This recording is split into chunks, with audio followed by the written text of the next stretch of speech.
Mais Jésus dit, Amen, voici ma parole pour faire que l'autel de mort là. Ôtez, il est écrit dans Jean 11, le verset 39, Jésus dit, ôtez la pierre, ôtez la pierre, en d'autres termes, ôtez cet autel de mort.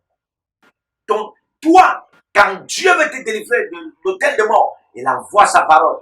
Et tu dois proclamer cette parole pour te délivrer. Il y a des gens qui ont les vêtements. Ils ont bien des vêtements de mort sur eux.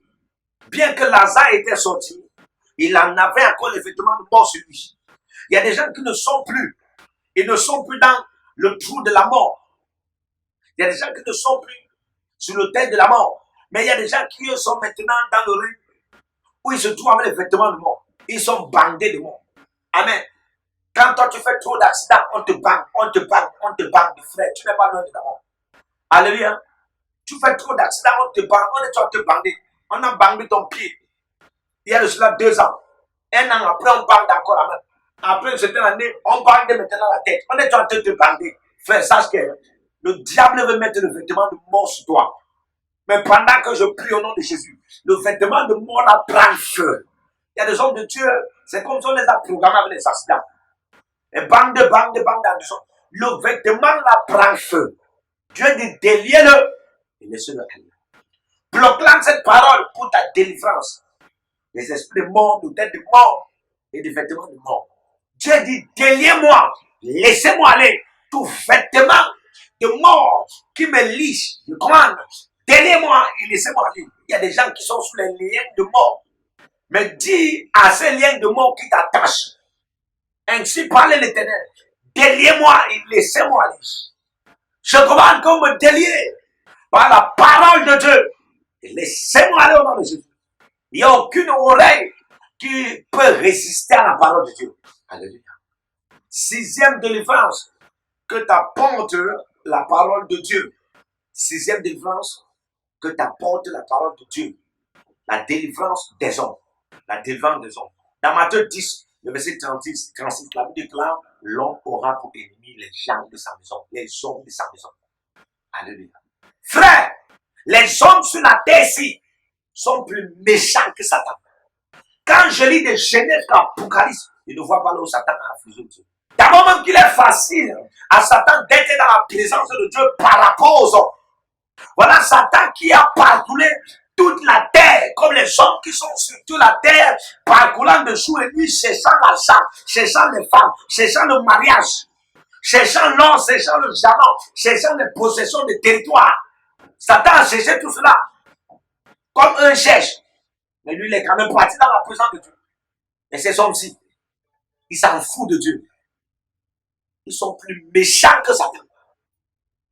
Quand je lis ma Bible dans Genèse 6, le verset 6, la Bible déclare, Dieu fut affligé dans son cœur. Et il regretta du fait qu'il avait créé l'homme. On ne dit pas cela que c'est Satan qui a affligé Dieu. Ici on dit, Dieu fut affligé par l'homme. Donc l'homme n'est pas affligé Dieu. Le problème de Dieu sur la terre, ce n'est pas Satan. Le problème de Dieu sur la terre, c'est l'homme qui résiste Dieu.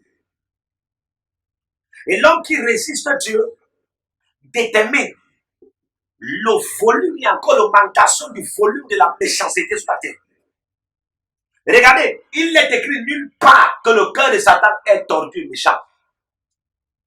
Je ne suis pas en train de prêcher ou enseigner comme si, amen, j'étais en train de promouvoir Satan. Il me connaît très bien. Alléluia. Mais je prêche une vérité, j'enseigne une vérité pour recadrer nos consciences. Jérémie 17, le verset 9, la Bible déclare que le cœur de l'homme est méchant et tordu.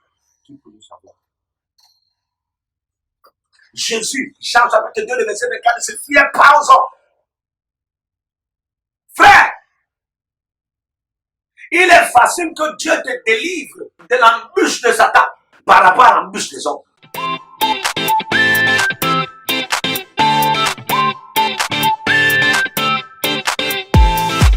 Il est arrivé à David un jour, dans le psaume 27, est-ce qu'on peut lire la Bible?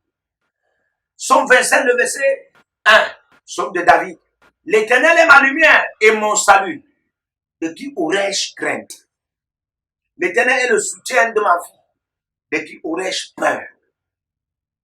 De qui il s'est mis pour les hommes? Parce que les hommes lui font peur. David parlait ici là parce que les hommes venaient lui faire peur à tout le temps. Quand des méchants, ce sont les hommes, s'avancent contre moi pour dévorer ma chair. Il y a des hommes qui mangent la chair. Allez au Bénin, vous allez écouter l'histoire du Bénin, où un homme appelé Bianzé, c'est le roi de Bianzé, il consommait, lui, il vivait par la chair des gens, il vivait par le sang. On a passé une période de notre vie sur la terre ici où on fuyait. La chair de l'homme était consommée par un système appelé cannibale, encore le cannibalisme. Amen. Où l'homme avait vu la chair de l'homme comme la chair d'un animal. L'homme avait considéré l'homme comme l'animal pour le consommer. Et même l'animal, même là qu'on ne mange même pas cru. Il faut qu'on braise, on prépare son routine. Mais l'homme, la frère, l'homme était mangé par l'homme. Le cannibalisme. L'homme était mangé par l'homme. L'homme était devenu un carnivore qui consomme un carnivore. Alléluia. C'est de la méchanceté. Quand la parole de Dieu vient, c'est pour te délivrer des hommes. Regardons le psaume 55, le verset 14. On va lire à partir du verset 12. La méchanceté est au milieu d'elle. Et la fraude et la tromperie ne quittent point ses places.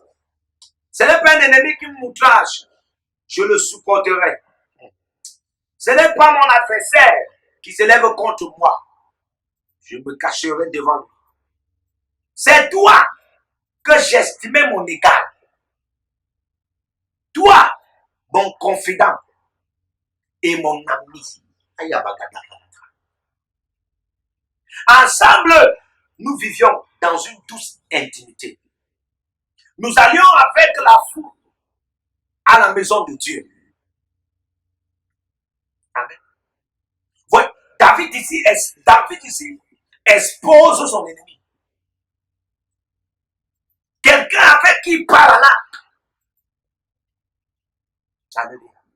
Quelqu'un avec qui ils adorent.